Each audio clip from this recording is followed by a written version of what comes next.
Couch Guy Sports Podcast, episode number 130. Nick Quaglia, no Jared Scali this week. He's got a little volleyball session he has to tend to tonight. And then, fill-in host, he was on the show last week with me and Jared, Connor Strayer. Yo. Back.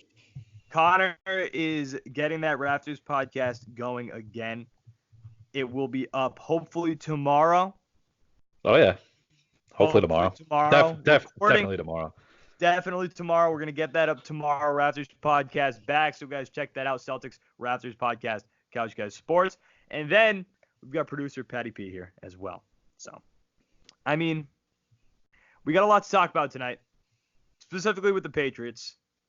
Mohamed Sanu. I was so ready to just be talking Mohamed Sanu. This is great. The Patriots grabbed Mohamed Sanu. They just had the depth to the roster. That's what they needed. They needed to add depth to the receiver position because you look at everything. I was so excited. And now we've got this news about Josh Gordon that we're going to get to in the main part of the show. I'll talk about that at the start of the weekly dump too. But it ruined everything for me with this Mohamed Sanu trade. Maybe not everything. I'm a fan of Mohamed Sanu, personally. This is the guy that I wanted the Patriots to get in the first place. But man, this Josh Gordon news sucks. Sucks. So here's the news. Here's the weekly dump. The big news of the night. The Patriots placed Josh Gordon. We record October 23rd, Wednesday night. Placed Josh Gordon on IR with a knee injury. Per Ian Rappaport, Gordon was placed on IR because of 2 bone bruises in his knee that he dealt with before the injury against the Giants. His time in New England is likely over as they are moving on. He'll be waived off of IR when fully healthy. More per Ian Rappaport, he exasperated the bone bruises. When he went down against New York, it wasn't a new injury suffered. The team rested him for a week, but he never looked quite right. IR now, then a new team later. Now, per Albert Breer, Patriots wide receiver Josh Gordon expects to be medically cleared soon and that his knee injury is minor. I was told he ran. This is what he said. I was not told anything about him running. Quote, I was told he ran 22 miles an hour on the treadmill during a rehab session. So Josh Gordon out of New England. See you later. And I'm saying that like I want him gone. I don't. I want Josh Gordon. I think, and we're going to talk about this more once we get into the meat of the show, but I think I speak for most people in New England. Like, we just wanted to say he's a good guy. He appears to be a good guy who just had a troubled past, and who knows what this entire situation is. There could be more to the story. I don't know. But moved to IR because of injury, released from the team. I think a lot of people in New England wanted to see this guy succeed. A lot of people did. He's talented, and it sucks that the injury kind of pushed him in this direction. We're going to talk about more why they might have let him go. But, and I'm not speculating about drugs here. Let me make that clear. I'm not speculating about drugs. I'm not at all? No, I'm not, because then then the news wouldn't be that he's looking for a new team. All right. And plus, whatever. We'll talk about the main part of the show. In other NFL news, the Patriots made a trade which could directly relate to this Josh Gordon news, and they dealt away a second-round pick for Falcons receiver Mohamed Sanu. Sanu is 30 years old and has 1 year left remaining on his current contract. The 49ers dealt for Broncos receiver Emmanuel Sanders and sent Denver a 2020 third and fourth-round pick. San Francisco also in the deal received a 2020 fifth-round pick from Denver. The Celtics and former third overall pick Jaylen Brown reached a contract extension that seemed like it was not going to happen. Brown landed a 4-year, $115 million deal. The Patriots absolutely pantsed the Jets on Monday Night Football, and pantsed is a theme that's going to be in this weekly dump. This past week, by a final score of 33-0, this game was such a friggin' beatdown that after throwing one of his 4 interceptions on the night, Jets quarterback Sam Darnold, who is in his second week back, was caught saying on the mic that he was seeing ghosts, and the ghost being the boogeyman, the Patriots linebacker.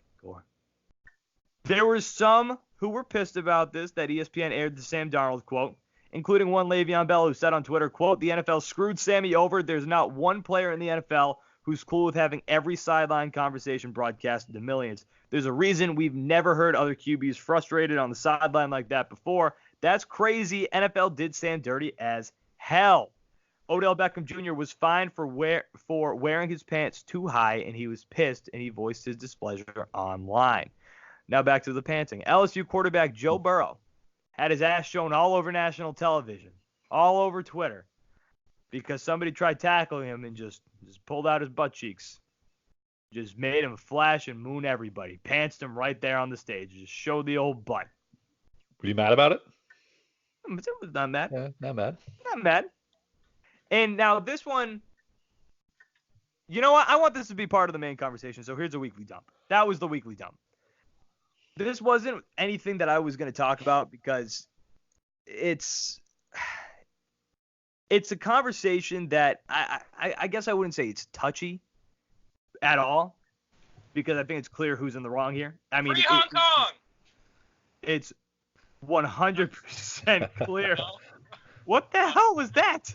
I thought that's what you were talking about. Free Hong Kong. No, I thought you screamed free hot dogs. No, I mean, he's also got Pat's also got a great point, but yeah. No, we're not talking. No, we're not. We talking talked about that last week, actually. Yeah, we talked about that last week. No, we're not talking about Hong Kong. We're talking about I don't know how to pronounce his name, first of all. Brandon Tillman, the assistant general manager of the Houston Astros. So the Sports Illustrated article comes out. We're not going to spend too much time here on this, but I think it's important to talk about. The assistant general manager of the Houston Astros after the Astros World Series celebration was apparently being kind of a dickhead. Being a real dickhead. So here's the start of the article. This is written on Sports Illustrated by Stephanie Epstein. Again, excuse me if I'm pronouncing that wrong. More than an hour after Jose Altuve won the Astros pennant, the party in the Houston clubhouse still raged. Right fielder Josh Reddick was crushing vodka Red Bulls, classic Reddick. Starter Garrett Cole smoked a cigar. Shortstop Carlos Correa gazed lovingly at the American League Championship trophy. And then in the center of the room, assistant GM Brandon Tillman turned to a group of 3 female reporters, including one wearing a purple domestic violence awareness bracelet, and yelled half a dozen times, "Thank God we got Osuna. I'm so fucking glad we got Osuna." The outburst was offensive and frightening enough that another Houston staffer apologized. The Astros declined to comment. They also declined to make Tillman available for an interview. So, let me remind you guys this. Okay, we're gonna get into this. I didn't want to get into this, but we're gonna get into this because this is bullshit from this guy. The Robert Osuna. So it's interesting that this guy. This is why you know he's being a dickhead, and this was blatantly on purpose to be an a-hole. This guy is just a straight a-hole. He's screaming, "Thank God we got Osuna." Okay, in front of 3 women. One of them is wearing a domestic violence bracelet. So it appears that he targeted them specifically. And the weird part about screaming, "Thank God we got Osuna, I'm so fucking glad we got Osuna," is because that night Osuna gave up a 2-run home run in the 9th inning, was the most detrimental piece to your team that night, allowed the Yankees to tie the game in the 9th inning. So why would you be screaming that in the first place? Okay, so that's going to be tough to defend. Well, hold on. Was he being sarcastic, though? I didn't hear it. He could have been being like, "Oh, thank God we got Osuna."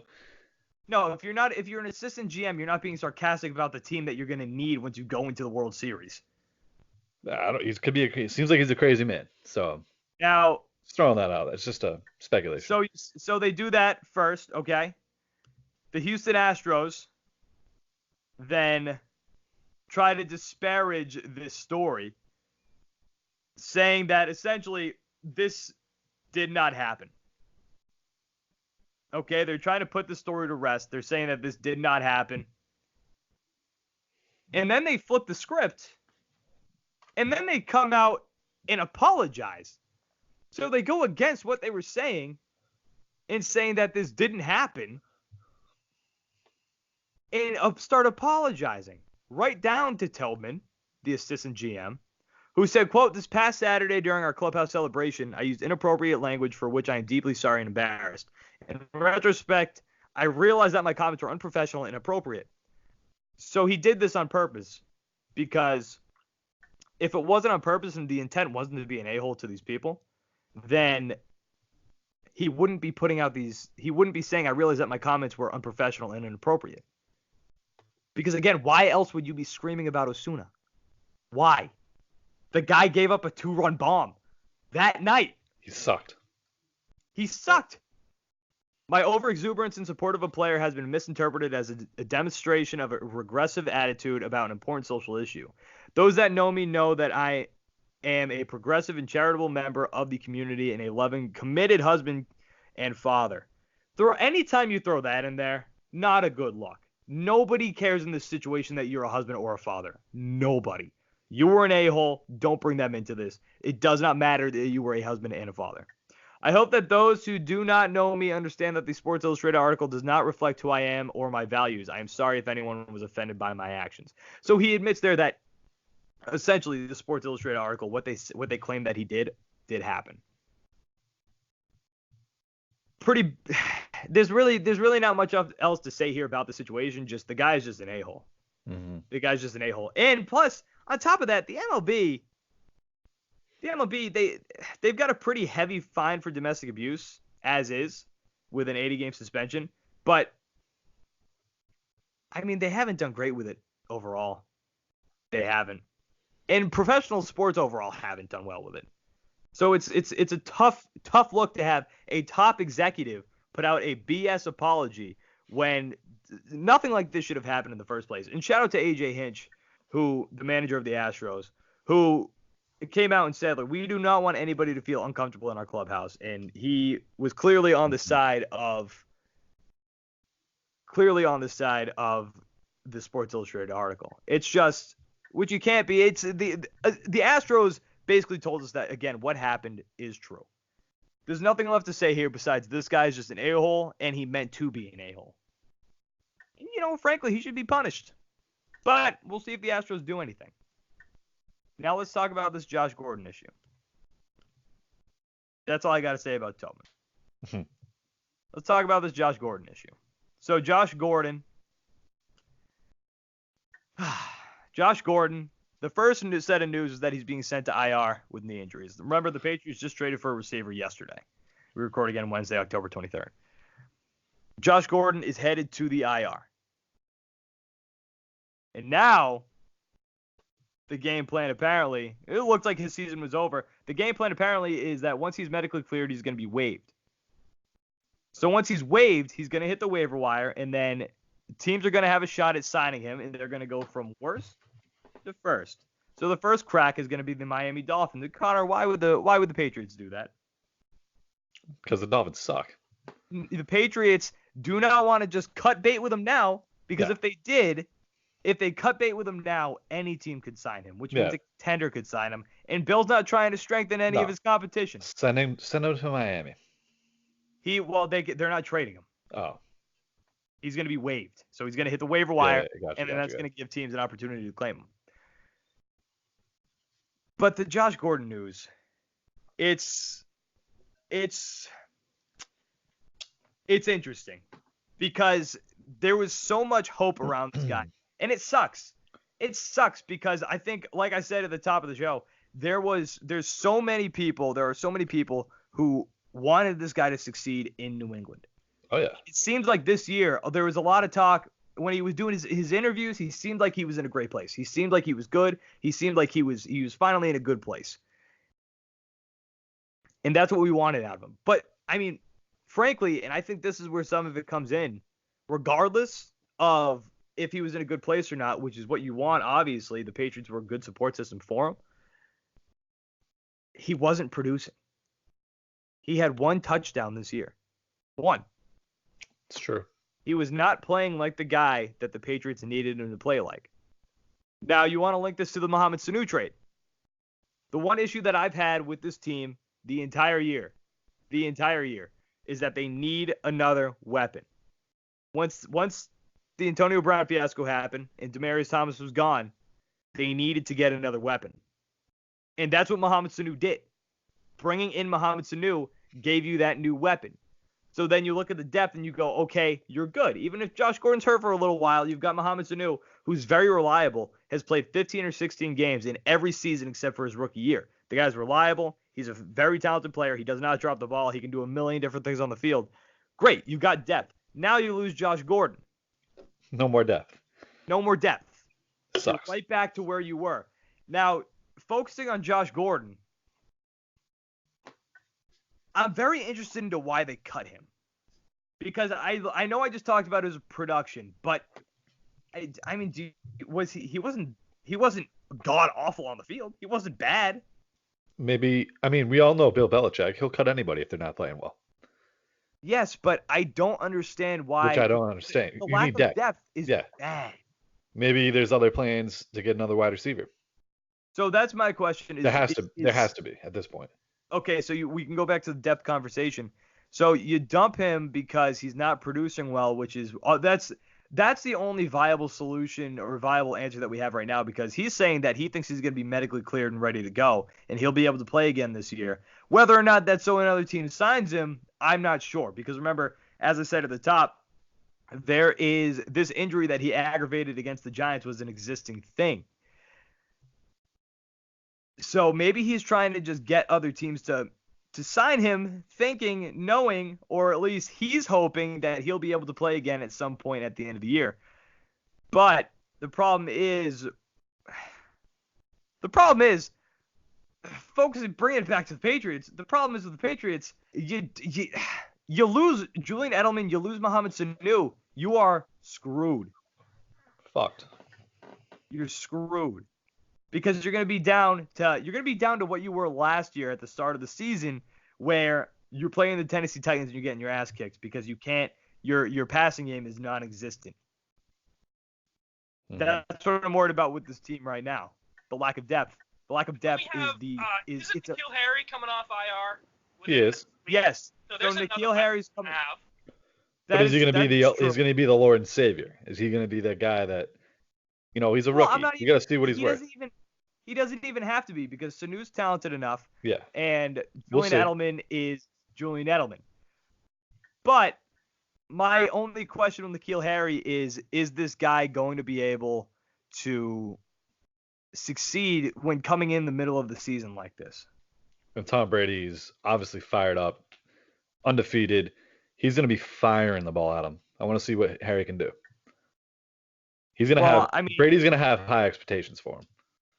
Yes, but I'm not worried about. Bill said it when talking about Harry. I think it was last week. Or 2 weeks ago. He's where he has to be mentally with the team, but it's about the physical presence that he's going to have to. Yeah, he's going to be raw. He's going to be raw. Yeah. So you need this guy to come in, and you're going to need him to produce, or at least be ready to produce if something does happen, if somebody gets hurt. Because you look at Julian Edelman right now. Julian Edelman's hurt. Julian Edelman's hurting. Big time. So you're going to need somebody to come in, and he can come in week 9. So next Sunday, I believe, against the Ravens is when N'Keal Harry come back. We'll need him for that game. It's going to be a good game. I don't know if it's going to be a good game. I don't buy the Ravens. I mean, it's going to be the best team we've played so far. So I think they're better than the Ravens. Yeah, it will be the best team, but I don't know if the Ravens are legit. But I mean, anyway. It just, Josh Gordon, I wanted this guy to succeed like nobody else. It was a nice story. It was nice to see this guy coming along. It appeared that he was beating his problems, beating his demons, but then he didn't come along right, and he's getting hurt. And I'm not going to speculate whether or not there are drug issues going on right now, because I don't think that's the case. I really don't think that's the case. I just think that he wasn't coming along well. And, people got to apologize to Ben Volen, me too, because he did put up a tweet, I think it was yesterday or it was earlier today, saying that looking at the roster with N'Keal Harry coming back and Mohamed Sanu traded to the Patriots, it appears that Josh Gordon's the odd man out. He's been the least productive receiver in this group. And everybody was like, including me, I was like, Volen, shut up. No way. He's not going to be cut. He's going to be fine. He's going to be on this roster. And look, he was right. And the Patriots putting him on IR, people got to understand that Josh Gordon's injured right now, but he's not IR injured. When you think of IR, you think of a guy who is down, who's not going to be able to play for 8 weeks. He's put on there, again, like I said earlier, so he doesn't get cut now, so a contender can't sign him. This way, he hits the waivers. I believe it's after next Wednesday he hits the waivers. He's going to hit the waivers, and then the crap teams get a shot at him first, whether that's the Dolphins, whether that's the Redskins, whether that's the Cardinals maybe adding a receiver to Kyler Murray's arsenal. I don't know, but he's going to go through the bad teams first, giving them first dibs at Josh Gordon rather than maybe a team like the Chiefs or a team like the Ravens. I would like to see him succeed, but Bill is having him on IR for a specific reason. It sucks that he had to go. Mm-hmm. But, I mean, hey, the guy's not producing. Get him out of there. But Mohamed Sanu, a guy who's going to produce. We hope. Mohamed Sanu will produce. 30 years old, a solid small cap hit. I think prorated rate, it's like $1.5 million. A tiny, itty-bitty cap hit. This is a guy the Patriots had their eye on before the draft. This is the deal I wanted the Patriots to make, and they did it. And Tom Brady's excited. And when he's excited, that's a good thing. Well, he's got a weapon. The one thing that Brady always wants is if there's a receiver coming in, he wants him to be experienced. Brady's too old at this point. Brady doesn't want to be doing this thing with Jacoby Myers and N'Keal Harry, which he's going to have to. He knows that. But he doesn't want to have to bring these guys along, teach them, like, hey, you got to, like he doesn't want to have to bring them and acclimate them to the system. Mohamed Sanu, he's a vet, 30 years old now. He's been in the league for quite a while. He's a very talented guy. Like I said before, can do a million different things on the field. This is the kind of guy Brady wants. This is the kind of guy that's going to make Brady happy.